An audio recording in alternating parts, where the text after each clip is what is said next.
പേര് ലുബാന.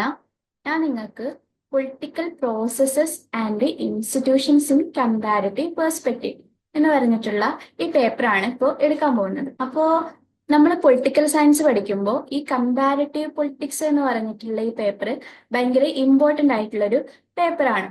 ഈ വീഡിയോയിൽ നമുക്ക് ജസ്റ്റ് ഈ പേപ്പറിന്റെ ഒരു ഇൻട്രൊഡക്ഷൻ പാർട്ട് ഒന്ന് നോക്കിയിട്ട് പോവാം. എന്തൊക്കെയാണ് നമുക്ക് ശരിക്കും ഈ പേപ്പറിൽ പഠിക്കാനുള്ളത്, എങ്ങനെയൊക്കെയാണ് നോക്കാം. അപ്പോൾ മെയിൻ ആയിട്ട് നമുക്ക് കമ്പാരിറ്റീവ് പൊളിറ്റിക്സിന്റെ മെത്തേഡും അപ്രോച്ചസും ആണ് നമുക്ക് ഈ പേപ്പറിൽ പഠിക്കാനുള്ളത്. അത് കുറച്ച് എന്താ പറയാ, ഒരു തിയറി ഓറിയന്റഡ് ആയിട്ടുള്ള കാര്യങ്ങളായിരിക്കും. അപ്പോൾ മെയിൻലി ഇൻഫോർമൽ പൊളിറ്റിക്കൽ ആക്ടിവിറ്റീസ് ആണ് ശരിക്കും പഠിക്കുക. അതായത് political socialisation, decision making, pressure group activity അല്ലെങ്കിൽ ഇൻട്രസ്റ്റ് ഗ്രൂപ്പ് ആക്ടിവിറ്റീസ്, ഇതിനെ കുറിച്ചിട്ടൊക്കെയാണ് പഠിക്കുക. ഫോർമൽ പൊളിറ്റിക്കൽ ആക്ടിവിറ്റീസ് എന്ന് പറയുമ്പോൾ എന്താണ്, എലക്ഷൻ കാര്യങ്ങളാണ്. പക്ഷെ ഇത് എന്താണ്, ഇൻഫോർമൽ പൊളിറ്റിക്കൽ ആക്ടിവിറ്റീസ് ആണ്. പിന്നെ മാത്രമല്ല, ഈ മെത്തേഡ്സും അപ്രോച്ചസും എന്ന് വരുമ്പോൾ ഈ political modernisation, political culture, political development, ഇതൊക്കെയാണ് അപ്രോച്ചസ്. ഒരു തിയറി എങ്ങനെയാണ് ഉണ്ടായി വന്നത് എന്നൊക്കെയാണ്. അപ്പൊ ഈ മൂന്ന് അപ്രോച്ചസ് നമുക്ക് പഠിക്കാനുണ്ട്.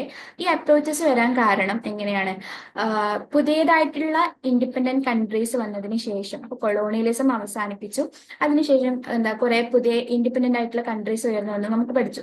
അപ്പൊ അതിനുശേഷം ഇങ്ങനെ അണ്ടർ ഡെവലപ്ഡ് കൺട്രീസ് ആണ് അവരായി മാറിയത്. അതായത് ഓൾറെഡി അവിടെ ബ്രിട്ടനും അമേരിക്കയൊക്കെ ഡെവലപ്ഡ് ആണ്, പക്ഷെ പിന്നെ പുതിയ ഇൻഡിപെൻഡന്റ് ആയതിനു ശേഷം അവർ ഡെവലപ്മെന്റ് നടത്തിക്കൊണ്ടേ ഇരിക്കുന്നേ ഉള്ളൂ, അല്ലെ, ഡെവലപ്മെന്റിലേക്ക് നടക്കുകയാണ്. അപ്പൊ അങ്ങനെ വരുമ്പോൾ അങ്ങനത്തെ കോണ്ടെക്സ്റ്റിൽ ഉണ്ടായ കോൺസെപ്റ്റ് ആണ് ഈ political modernisation, political culture, political development. അപ്പൊ ഇതൊക്കെയാണ് നമ്മൾ മെയിൻലി ഈ പേപ്പറിൽ നമ്മൾ കവർ ചെയ്യാം. അപ്പൊ നമുക്ക് 5 ബ്ലോക്കുകളാണ് ഉള്ളത്. അതിൽ 14 യൂണിറ്റ് ആണ് നമുക്ക് കവർ ചെയ്യാനുള്ളത്. അതിൽ ഫസ്റ്റത്തെ ബ്ലോക്ക് എന്ന് പറയുന്നത് നമ്മൾ നേരത്തെ പറഞ്ഞ പോലെ തന്നെ അപ്രോച്ചസ് ആണ്. അപ്പോ ഈ അപ്രോച്ചസിൽ പൊളിറ്റിക്കൽ മോഡേണൈസേഷൻ, പൊളിറ്റിക്കൽ കൾച്ചർ, അങ്ങനത്തെ കാര്യങ്ങളൊക്കെയാണ് ഉണ്ടാവുക. പിന്നെ രണ്ടാമത്തത് എന്താണ്, റെപ്രസെന്റേഷൻ ആൻഡ് പൊളിറ്റിക്കൽ പാർട്ടിസിപ്പേഷൻ.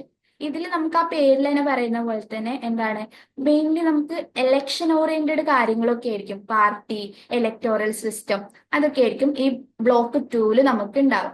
ഇനി block 3 state in comparative perspective. പറഞ്ഞല്ലോ, കമ്പാരിറ്റീവ് പൊളിറ്റിക്സ് ആണ് നമ്മൾ പഠിക്കുന്നത്. ഇപ്പോൾ ഓരോ പൊളിറ്റിക്കൽ സിസ്റ്റത്തിലും സ്റ്റേറ്റിന്റെ റോള്, സ്റ്റേറ്റ് എങ്ങനെയാണ് വർക്ക് ചെയ്യുന്നത്, അതൊക്കെ ആയിരിക്കും നമ്മൾ 3rd ബ്ലോക്കിൽ നോക്കുക. ഇനി ബ്ലോക്ക് 4 ഡെമോക്രറ്റൈസേഷൻ. ഇതൊരു പുതിയ കൺസെപ്റ്റ് ആണ്, അല്ലെ. അതായത് ഒരു പൊളിറ്റിക്കൽ സിസ്റ്റത്തിൽ എങ്ങനെയാണ് ഡെമോക്രസി ഉണ്ടായി വന്നത്, അങ്ങനത്തെ കാര്യങ്ങളൊക്കെയാണ് ഈ ഡെമോക്രറ്റൈസേഷനിൽ നോക്കുക.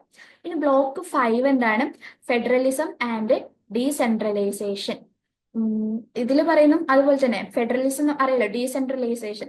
സെൻട്രലിൽ നിന്നും നമ്മൾ യൂണിറ്റുകൾക്കൊക്കെ ഇമ്പോർട്ടൻസ് കൊടുക്കുന്നതാണ്. സെൻട്രലിന് ഇമ്പോർട്ടന്റ് കുറഞ്ഞിട്ട് യൂണിറ്റുകൾക്ക് ഇമ്പോർട്ടന്റ് കൊടുക്കുന്നതാണ് അത്. നമുക്ക് ഫസ്റ്റ് ബ്ലോക്ക് നോക്കാം. അപ്പൊ ഫസ്റ്റ് ബ്ലോക്കിൽ നമുക്ക് 3 യൂണിറ്റ് ആണ് ഉള്ളത്. അതിൽ ഫസ്റ്റ് യൂണിറ്റ് എന്ന് പറയുന്നത് പൊളിറ്റിക്കൽ കൾച്ചർ. ഈ പൊളിറ്റിക്കൽ കൾച്ചർ ഇത് അപ്രോച്ചസ് ആണ് കേട്ടോ. പൊളിറ്റിക്കൽ കൾച്ചർ എന്ന് പറയുന്നത് എന്താണ്, ഈ ഒരു പൊളിറ്റിക്കൽ സിസ്റ്റത്തില് അവിടുത്തെ ആൾക്കാരുടെ പൊളിറ്റിക്കൽ ബിഹേവിയർ എന്താണ്, അതേപോലെ തന്നെ അവിടുത്തെ പൊളിറ്റിക്കൽ പ്രോസസ്സ് എന്തൊക്കെയാണ് എന്നതാണ് ശരിക്കും പൊളിറ്റിക്കൽ കൾച്ചർ. ഇത് ശരിക്കും ഒരു ബേസ് ഐഡിയ ആണ്, നമുക്ക് ഡീറ്റെയിൽ ആയിട്ട് യൂണിറ്റ് എടുക്കുമ്പോൾ പറഞ്ഞു പോവാം. അപ്പൊ നമ്മൾ ഈ ഫസ്റ്റ് യൂണിറ്റില് ഈ പൊളിറ്റിക്കൽ കൾച്ചർ എന്താണ്, അതിന്റെ ഡെഫിനിഷൻസ് പഠിക്കാനുണ്ട്. അപ്പൊ നമ്മൾ ഡെഫിനിഷൻസ് എന്ന് പറയുമ്പോൾ കവർ ചെയ്യുക തിങ്കേഴ്സിന്റെ ഒക്കെ ഡെഫിനിഷൻസ് ആയിരിക്കും. ഇപ്പൊ നമ്മൾ മെയിൻലി കമ്പാരിറ്റീവ് പൊളിറ്റിക്സിൽ കുറച്ച് തിങ്കേഴ്സ് ഉണ്ട്, ആൽമണ്ട്, വെർബ, പിന്നെ പവല്, പിന്നെ ലൂസിയാൻ പൈ, റോബർട്ട് ഡാലെ, ഇവരുടെ ഒക്കെ കുറച്ച് ഡെഫിനിഷൻസ് നമുക്ക് നോക്കിപ്പോ. പിന്നെ പൊളിറ്റിക്കൽ കൾച്ചറിന്റെ ക്ലാസിഫിക്കേഷനും യൂണിറ്റ് ഫസ്റ്റിലുണ്ട്. ഈ യൂണിറ്റ് ഫസ്റ്റിലെ ഏറ്റവും ഇമ്പോർട്ടന്റ് ആയിട്ടുള്ള ഭാഗമാണ് ഏത്, പൊളിറ്റിക്കൽ കൾച്ചറിന്റെ ക്ലാസിഫിക്കേഷൻ. നമ്മൾ 2 തിങ്കേഴ്സിന്റെ പഠിക്കാനുണ്ട്. അതിൽ ഫസ്റ്റത്തത് പറയുമ്പോൾ ആൽമണ്ടും വെർബും, ഇവർ 2 തിങ്കേഴ്സ് ആണ്. അവരുടെ പൊളിറ്റിക്കൽ കൾച്ചറിന്റെ ക്ലാസിഫിക്കേഷൻ ഉണ്ട്. അവർ 3ആയിട്ടാണ് പൊളിറ്റിക്കൽ കൾച്ചറിനെ ക്ലാസിഫൈ ചെയ്യുന്നത്. അത് നമുക്ക് പഠിക്കാനുണ്ട്. രണ്ടാമത്തെ പാർട്ട് എന്ന് പറയുമ്പോൾ ഫൈനർ എന്ന് പറഞ്ഞിട്ടുള്ള ഒരു തിങ്കർ ഉണ്ട്. അദ്ദേഹം പൊളിറ്റിക്കൽ കൾച്ചറിനെ 4ആയിട്ടാണ് ക്ലാസിഫൈ ചെയ്തത്. അപ്പൊ 4 ക്ലാസിഫിക്കേഷൻ നമുക്ക് പഠിക്കാനുണ്ട്. പിന്നെ കഴിഞ്ഞിട്ട് രണ്ടാമത്തെ യൂണിറ്റ് പൊളിറ്റിക്കൽ മോഡേണൈസേഷൻ. ഇതിൽ നമ്മൾ പഠിക്കുന്ന എന്താണ്? മോഡേണൈസേഷൻ, ഒറിജിന്, അതിന്റെ ഫീച്ചേഴ്സ് എന്തൊക്കെയാണ്. ശരിക്കും പൊളിറ്റിക്കൽ മോഡേണൈസേഷൻ എന്ന് പറയുമ്പോൾ ഒരു ട്രഡീഷണൽ പൊളിറ്റിക്കൽ സിസ്റ്റം, ആ ട്രഡീഷണൽ പൊളിറ്റിക്കൽ സിസ്റ്റം എങ്ങനെയാണ് മോഡേണൈസ്ഡ് ആയി മാറിയത്, അത് ഡിസ്കസ് ചെയ്യുന്ന ഐഡിയ ആണ് പൊളിറ്റിക്കൽ മോഡേണൈസേഷൻ എന്ന് പറയുന്നത്. അപ്പൊ ഇവിടെ നമുക്ക് അതിന്റെ ഡെഫിനിഷൻസ്, ഒറിജിന്, ഫീച്ചേഴ്സ്, പിന്നെ കുറച്ച് അപ്രോച്ചസും, പിന്നെ അതിന്റെ കൂടെ തന്നെ ക്രിറ്റിസിസം കൂടെ പഠിക്കാനുണ്ട്. ഈ ക്രിറ്റിസിസം നമ്മൾ എന്തിനാ പഠിക്കുന്നതെന്ന് അറിയും? ചിലപ്പോൾ എക്സാമിന് നമ്മളോട് ഇങ്ങനെ കാര്യം ചോദിക്കാം, critically analyse the concept of modernisation, അല്ലെങ്കിൽ critically analyse the approaches of political modernisation, അങ്ങനെയൊക്കെ ചോദിക്കും. അപ്പൊ നമ്മൾ ശരിക്കും മോഡേണൈസേഷൻ എന്താന്ന് എഴുതും, ഫീച്ചേഴ്സും എഴുതും. പക്ഷെ ക്രിറ്റിസിസം കൂടി എഴുതിയാലേ നമ്മൾ എന്താ ആ ക്വസ്റ്റ്യന്റെ ആൻസർ നമ്മൾ ഫുൾ ആവുള്ളൂ. അപ്പൊ നമ്മൾ ക്വസ്റ്റ്യൻ ഒക്കെ കിട്ടുമ്പോൾ ക്വസ്റ്റ്യൻ ശരിക്കും വായിച്ചിട്ട് വേണം അത് എഴുതാൻ കേട്ടോ. പിന്നെ മൂന്നാമത്തെ യൂണിറ്റ് എന്താണ്? Political development. ഈ പൊളിറ്റിക്കൽ ഡെവലപ്മെന്റ് എന്നുള്ള കോൺസെപ്റ്റ് ശരിക്കും പൊളിറ്റിക്കൽ മോഡേണൈസേഷന് ശേഷം അതിന്റെ ബാക്കിയായിട്ട് എമർജ് ചെയ്തതാണ്. അപ്പൊ നമ്മൾ ശരിക്കും മോഡേണൈസേഷനും പൊളിറ്റിക്കൽ ഡെവലപ്മെന്റും ഇങ്ങനെ കണക്ട് ചെയ്തിരിക്കുന്നു എന്നുള്ളതൊക്കെ നമ്മൾ പഠിക്കും. പിന്നെ മോഡേണൈസേഷൻ തിയറി നമുക്ക് ഈ യൂണിറ്റിൽ പഠിക്കാനുണ്ട് കേട്ടോ. അതിൽ മെയിൻ ആയിട്ട് നമുക്ക് 3 അപ്രോച്ചാണ് പഠിക്കാനുള്ളത്: എക്കണോമിക് അപ്രോച്ചും, സോഷ്യോളജിക്കൽ അപ്രോച്ചും, പിന്നെ പൊളിറ്റിക്കൽ അപ്രോച്ചും. ഇത് സിമ്പിൾ ആണ് കേട്ടോ പഠിക്കാൻ. ആ മൂന്ന് രീതിയിൽ എങ്ങനെയാണ് മോഡേണൈസേഷൻ സംഭവിക്കുന്നത് എന്നുള്ളതാണ് ശരിക്കും ബേസിക് നോക്കുക. പിന്നെ മാത്രമല്ല ഡിപ്പെൻഡൻസി തിയറി. ഈ ഡിപ്പെൻഡൻസി തിയറി എന്ന് പറയുന്നത് ശരിക്കും മോഡേണൈസേഷന്റെ ഒരു ക്രിറ്റിസിസം ആയിട്ട് വന്നതാണ്. അപ്പൊ അത് നമുക്ക് ഇതിൽ പഠിക്കാനുണ്ട്. പിന്നെ മാത്രമല്ല ഡെമോക്രറ്റൈസേഷന്റെ ഒരു ചെറിയ കോൺസെപ്റ്റും കൂടെ ഇതിൽ നമ്മൾ കവർ ചെയ്യും. ഇത്രയും 3 യൂണിറ്റ് ആണ് ഫസ്റ്റ് ബ്ലോക്കിലുള്ളത്. ഇനി രണ്ടാമത്തെ ബ്ലോക്കിൽ എന്താണ്? 4 യൂണിറ്റ് നമുക്ക് പഠിക്കാനുണ്ട്. അതിൽ 4ാമത്തെ യൂണിറ്റ് എന്താണ്? Functioning of the political parties. Political പാർട്ടീസിന്റെ ഫങ്ഷൻ പറഞ്ഞ പോലെ തന്നെ എന്താണ് പൊളിറ്റിക്കൽ പാർട്ടീസ്, അതിന്റെ ഒറിജിന് എങ്ങനെയാണ്, പൊളിറ്റിക്കൽ പാർട്ടീസ് എങ്ങനെയാണ് ഒറിജിൻ ചെയ്തു വന്നത്, അവരുടെ ഫങ്ഷൻസ് എന്താണ്. പിന്നെ പിന്നെ വേറൊരു കാര്യം നമുക്ക് പഠിക്കാനുള്ളത്, ഓരോ പൊളിറ്റിക്കൽ സിസ്റ്റം, ആ പൊളിറ്റിക്കൽ സിസ്റ്റത്തിൽ പൊളിറ്റിക്കൽ പാർട്ടീസിന്റെ റോൾ എന്താണെന്ന്. ഇപ്പം എക്സാമ്പിൾ പറയുകയാണെങ്കിൽ ഒരു ഡെമോക്രാറ്റിക് സിസ്റ്റം ഉണ്ട്, ഒരു നോൺ ഡെമോക്രാറ്റിക് സിസ്റ്റം ഉണ്ട്. അപ്പൊ ഈ ഡെമോക്രാറ്റിക് സിസ്റ്റത്തിൽ പൊളിറ്റിക്കൽ പാർട്ടീസിന് കുറച്ച് റോൾ ഉണ്ടാവും, പക്ഷെ ആ റോൾ ആയിരിക്കില്ല നോൺ ഡെമോക്രാറ്റിക് സിസ്റ്റത്തിൽ പൊളിറ്റിക്കൽ പാർട്ടീസിന് ഉണ്ടാവുക. അപ്പൊ അങ്ങനെയുള്ള കാര്യങ്ങൾ നമ്മൾ ഇതിൽ പഠിക്കും. പിന്നെ മാത്രമല്ല 4ാമത്തെ യൂണിറ്റിൽ വേറൊരു കാര്യം കൂടി പഠിക്കുന്നുണ്ട്. എന്താണ്? പൊളിറ്റിക്കൽ പാർട്ടീസിനുള്ള ചാലഞ്ചസ് എന്തൊക്കെയാണ്, അതൊക്കെ നമ്മൾ പഠിക്കും. ഇനി 5ാമത്തത് എന്താണ്? പാർട്ടി സിസ്റ്റം ആണ് പേര്. 5ാം പാർട്ടി സിസ്റ്റം. 4ാമത്തെ ശ്രദ്ധിക്കുക, പൊളിറ്റിക്കൽ പാർട്ടിയാണ്. ഇവിടെ നമ്മൾ പാർട്ടി സിസ്റ്റം ആണ് പഠിക്കുന്നത്. അപ്പൊ സ്വാഭാവികമായിട്ടും പാർട്ടി സിസ്റ്റത്തിന്റെ മീനിങ്, ഒറിജിന്, ഫങ്ഷൻസ് എന്തൊക്കെയാണ്, പിന്നെ different type of party system ഉണ്ടാവും. അത് എന്തൊക്കെയാണ്?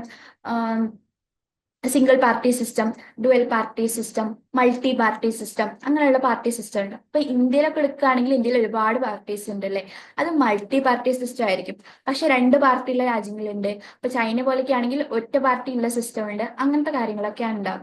പിന്നെ ഇതിന്റെ ചാലഞ്ചസും അതുപോലെ തന്നെ ഫാക്ടേഴ്സ്, ഇപ്പൊ പാർട്ടി സിസ്റ്റത്തെ ഏതൊക്കെ ഫാക്ടേഴ്സ് അഫക്ട് ചെയ്യും എന്നുള്ള കാര്യങ്ങളൊക്കെ നമ്മൾ പഠിക്കും. ഇനി 6ാമത്തത് എന്താണ്? Pressure group. ഈ പ്രഷർ ഗ്രൂപ്പ് എന്ന് പറഞ്ഞാൽ എന്താണെന്ന് അറിയോ? ഒരു കൂട്ടം ആൾക്കാരുണ്ടാവും, അവര് ഗവൺമെന്റിന്റെ മേലെ നമ്മൾ പ്രഷർ കൊടുത്തിട്ട് അവരുടെ ആവശ്യങ്ങൾ നിറവേറ്റി തരിക. അതാണ് ശരിക്കും പ്രഷർ ഗ്രൂപ്പ് എന്ന് പറയാം. അപ്പൊ ഇതിൽ ഡിഫറെന്റ് ടൈപ്പ് ഓഫ് പ്രഷർ ഗ്രൂപ്പ്സിനെ കുറിച്ച് നമ്മൾ പഠിക്കും. പിന്നെ ഞാൻ പറഞ്ഞല്ലോ, അവരുടെ ആവശ്യങ്ങൾ അവർ നിറവേറ്റാൻ വേണ്ടിയിട്ട് കുറെ മാർഗം, ഇപ്പൊ ലോബിങ്, സമരം ചെയ്യുക, അങ്ങനെയുള്ള കാര്യങ്ങളൊക്കെ അവർ ഉപയോഗിക്കും. അപ്പൊ എന്തൊക്കെ മെത്തേഡാണ് അവർ ഉപയോഗിക്കുന്നത്, പിന്നെ ഈ പ്രഷർ ഗ്രൂപ്പും ബാക്കിയുള്ള സോഷ്യൽ ഗ്രൂപ്പും തമ്മിലുള്ള, ഇപ്പൊ pressure group, interest group, pressure ഗ്രൂപ്പും പാർട്ടിയും അത് തമ്മിലുള്ള ബന്ധങ്ങൾ, അതൊക്കെ നമ്മൾ ഈ 6ാമത്തെ യൂണിറ്റിൽ പഠിക്കും. ഇനി 7ാമത്തെ യൂണിറ്റിൽ എന്താണ്? Electoral systems and electoral processes.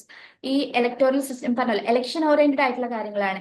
ഓരോ ഇപ്പോൾ മെജോറിറ്റേറിയൻ സിസ്റ്റം ഉണ്ടാവും, പ്രൊപ്പോർഷണൽ റെപ്രസെന്റേഷൻ സിസ്റ്റം ഉണ്ടാവും. അങ്ങനെയുള്ള ഇലക്ഷൻ ഓറിയന്റഡ് ആയിട്ടുള്ള കാര്യങ്ങളാണ് നമ്മൾ യൂണിറ്റ് 7ൽ കവർ ചെയ്യാം. ഇനി യൂണിറ്റ് 8, അതായത് ബ്ലോക്ക് 3ലാണ് യൂണിറ്റ് 8ഉം യൂണിറ്റ് 9ഉം യൂണിറ്റ് 10ഉം വരുന്നത്. ഇതിൽ നമ്മൾ evolution of state in western Europe. നമ്മൾ ഇവിടെയാണ് നമ്മൾ സ്റ്റേറ്റ് എന്ന് പറയുന്ന കോൺസെപ്റ്റ് പഠിക്കുന്നത്. പിന്നെ വെസ്റ്റേൺ യൂറോപ്പിൽ പൊളിറ്റിക്കൽ സിസ്റ്റം എങ്ങനെയൊക്കെ ചേഞ്ച് ചെയ്ത് വന്നു, പിന്നെ അവിടുത്തെ മോഡേൺ നാഷൻ സ്റ്റേറ്റ് എന്ന് പറയുന്ന കോൺസെപ്റ്റ് എങ്ങനെയൊക്കെയാണ്, അതിനെ കുറിച്ചിട്ടൊക്കെയാണ് നമ്മൾ ശരിക്കും ഈ ഇതിൽ പഠിക്കുന്നത്, എട്ടാമത്തിൽ പഠിക്കുക. അതിൽ നമ്മൾ സ്റ്റേറ്റിന്റെ കുറച്ച് ഫീച്ചേഴ്സ് ഒക്കെ ഉണ്ട്, നമുക്കറിയാലോ സ്റ്റേറ്റിന്റെ ഫീച്ചേഴ്സ്, അങ്ങനെയുള്ള കാര്യങ്ങളൊക്കെ നമ്മൾ ഇതിൽ നോക്കും. ഇനി യൂണിറ്റ് 9 എന്താണ്? Post colonial state. നമ്മൾ പറഞ്ഞല്ലോ ആദ്യം കൊളോണിയലിസം ഉണ്ടായിരുന്നു ഏഷ്യയിലും ആഫ്രിക്കയിലും ലാറ്റിൻ അമേരിക്കയിലൊക്കെ കുറെ രാജ്യങ്ങൾ കൊളോണിയലിസത്തിന്റെ കീഴിലായിരുന്നു എന്നുള്ള കാര്യങ്ങളൊക്കെ നമുക്കറിയാം. അപ്പൊ ആ കൊളോണിയലിസം അവർ അവസാനിപ്പിച്ചതിന് ശേഷം അവിടെ പുതിയ രാജ്യങ്ങൾ ഇൻഡിപെൻഡന്റ് ആയി വന്നു. അപ്പൊ അവര് എങ്ങനെയാണ്, എന്താണ് അവിടുത്തെ സ്റ്റേറ്റ് എന്ന് പറയുന്ന കോൺസെപ്റ്റ്, പിന്നെ അവിടെ സ്റ്റേറ്റ് എങ്ങനെ എമർജ് ചെയ്ത് വന്നു, പിന്നെ മാത്രമല്ല ഇപ്പോഴത്തെ കറന്റ് ഇപ്പൊ ഗ്ലോബലൈസേഷൻ വന്നു അല്ലേ. ഇപ്പൊ ഗ്ലോബലൈസേഷൻ വരുമ്പോൾ സ്വാഭാവികമായിട്ടും കോമ്പറ്റീഷനും കാര്യങ്ങളൊക്കെ കൂടിയിട്ടുണ്ടാവും. അപ്പൊ ഈ പോസ്റ്റ് കൊളോണിയൽ സ്റ്റേറ്റിന്റെ അവസ്ഥ എന്താണ് ഈ ഗ്ലോബലൈസ്ഡ് എറയില്? കാരണം എന്താ, ബാക്കിയുള്ള യൂറോപ്പും അമേരിക്കയൊക്കെ ഓൾറെഡി ഡെവലപ്ഡ് ആണ്. ഈ പോസ്റ്റ് കൊളോണിയൽ സ്റ്റേറ്റ് എന്ന് പറയുന്നത് ഡെവലപ്പ് ആവുന്നുള്ളൂ. അപ്പൊ അവർക്ക് അവരുടെ റോൾ എന്തൊക്കെയാണ്, അവരെങ്ങനെയൊക്കെയാണ് ഈ ഗ്ലോബലൈസേഷനിൽ അവരുടെ മാറ്റങ്ങൾ എന്തൊക്കെയാണെന്നൊക്കെയാണ് നമ്മൾ പഠിക്കുക. ഇനി 10ാമത്തെ യൂണിറ്റ് പ്ലൂരലിസം, നാഷൻ ആൻഡ് സ്റ്റേറ്റ്. ഇതിൽ നമുക്ക് കുറച്ച് കൺസെപ്റ്റുകൾ പഠിക്കാനുണ്ട്. നാഷൻ, നാഷണലിസം, സ്റ്റേറ്റ് എന്ന് പറയുന്നിട്ടുള്ള കോൺസെപ്റ്റ്, പിന്നെ പ്ലൂരലിസം. ഇപ്പൊ പ്ലൂരലിസം ഞങ്ങൾക്ക് സിമ്പിൾ ആയിട്ട് പറഞ്ഞു തരാണെങ്കിൽ, ഇപ്പൊ ഇന്ത്യന്റെ എക്സാമ്പിൾ എടുക്കാം. നമ്മൾ ഇന്ത്യനെ പറയുമ്പോൾ തന്നെ നമ്മൾ പറയേണ്ട യൂണിറ്റി ഇൻ ഡൈവേഴ്സിറ്റി, അതായത് നാനാത്വത്തിൽ നാനാത്വത്തിൽ ഏകത്വം അല്ലെ. ഇതില് കുറെ ഇപ്പൊ ഡിഫറെന്റ് ആയിട്ടുള്ള ലാംഗ്വേജ് ഉണ്ടാവും, പിന്നെ കൾച്ചർ ഉണ്ടാവും, റിലീജിയൻ ഉണ്ടാവും. പക്ഷെ എങ്കിൽ പോലും എല്ലാവരും ഏകത്വം, ഒരു യൂണിറ്റി ഉണ്ട് എന്നുള്ളതാണ്. ഇപ്പൊ പ്ലൂരലിസം എന്ന് പറയുന്നത് ആ കൺസെപ്റ്റ് ആണ്. കുറെ ഡിഫറെന്റ് കൾച്ചർ, ലാംഗ്വേജ് അതൊക്കെ ഉണ്ടാവുന്നത്. അപ്പോ ഈ പ്ലൂരലിസം നാഷണലിസം എങ്ങനെ ബന്ധപ്പെട്ടിരിക്കുന്നു? ഒരു രാജ്യം ആ പ്ലൂരലിസം, കാരണം കുറെ ആൾക്കാർ, ഡിഫറെന്റ് ആയിട്ടുള്ള ആൾക്കാരുണ്ടാകുമ്പോൾ നമുക്ക് രാജ്യത്തിന് എന്തായിരിക്കും, അവരെല്ലാരും കൂടി ഒരുമിപ്പിച്ച് ഭരിക്കേണ്ടി വരും അല്ലെ.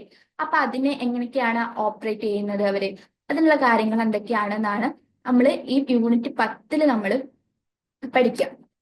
പിന്നെ ബ്ലോക്ക് 4 2 യൂണിറ്റ് ആണ് ഉള്ളത്. ബ്ലോക്ക് 4 എന്താണ്? ഡെമോക്രറ്റൈസേഷൻ ആണ്. അപ്പൊ യൂണിറ്റ് 11 എന്താണ് നമ്മൾ കവർ ചെയ്യുന്നത്? Democratisation process. ശരിക്കും ഇവിടെ നമ്മൾ ഡെമോക്രസിനെ കുറിച്ച് പറയുന്നുണ്ട്. നമുക്ക് 2 ടൈപ്പ് ഓഫ് ഡെമോക്രസി നമുക്ക് പഠിക്കാനുണ്ട്.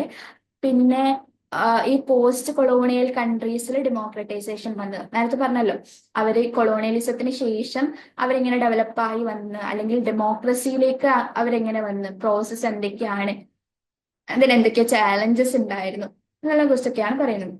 ഇനി democratisation in post authoritarian and post communist countries. ഇതിൽ നമ്മൾ ഡെമോക്രറ്റൈസേഷൻ പഠിക്കുന്നുണ്ട്. പിന്നെ അതിന്റെ കുറച്ച് അപ്രോച്ചസ്, നമുക്ക് 5 അപ്രോച്ച് ഒക്കെ പഠിക്കാനുണ്ട്. അപ്പൊ അങ്ങനെ ഇത് ഈ യൂണിറ്റ് 12 അങ്ങനെ കവർ ചെയ്യും. പിന്നെ പിന്നെ കൂടാതെ 5ാമത്തത് ഏറ്റവും ലാസ്റ്റത്തെ ബ്ലോക്കാണ് ഇത്, ഫെഡറലിസം ആൻഡ് ഡീസെൻട്രലൈസേഷൻ. ഇതിൽ ഫെഡറലിസം എന്ന് പറയുന്നത് എന്താണ്? നമ്മൾ അറിയാലോ, ഫെഡറൽ ഗവൺമെന്റുകൾ ഉണ്ടാവും. അപ്പോൾ ഓരോരുത്തർക്കും ഓട്ടോണമി ഒക്കെ കൊടുത്തിട്ട്, ഓരോ ഫെഡറൽ യൂണിറ്റിനും ഓട്ടോണമി കൊടുത്തിട്ട് അവർക്ക് ഭരിക്കാൻ പറ്റുന്ന അവസ്ഥയാണ് ഫെഡറലിസം. ഇതിൽ നമ്മൾ 13ാമത്തെ യൂണിറ്റ് ഡീസെൻട്രലൈസേഷൻ. എന്താണ് ഈ ഡീസെൻട്രലൈസേഷൻ എന്ന് പഠിക്കും. അതിന്റെ മീനിങ്, അതിന്റെ ടൈപ്പ് ഉണ്ടാവും, ക്ലാസിഫിക്കേഷൻ ഉണ്ടാവും. സ്വാഭാവികമായിട്ടും എല്ലായിടത്തും ഒരേപോലെ ആയിരിക്കില്ല ഡീസെൻട്രലൈസേഷൻ ഉണ്ടാവുക. അപ്പൊ അത് പഠിക്കും. പിന്നെ ബ്രസീലിലുള്ള ഡീസെൻട്രലൈസേഷൻ, ഇന്ത്യയിലുള്ള ഡീസെൻട്രലൈസേഷൻ, ബ്രിട്ടനിലുള്ള ഡീസെൻട്രലൈസേഷൻ. ഇത് നമ്മൾ 3 പഠിക്കും വേണം. 3ന്റെ കമ്പാരിസൺ നമ്മൾ പഠിക്കും.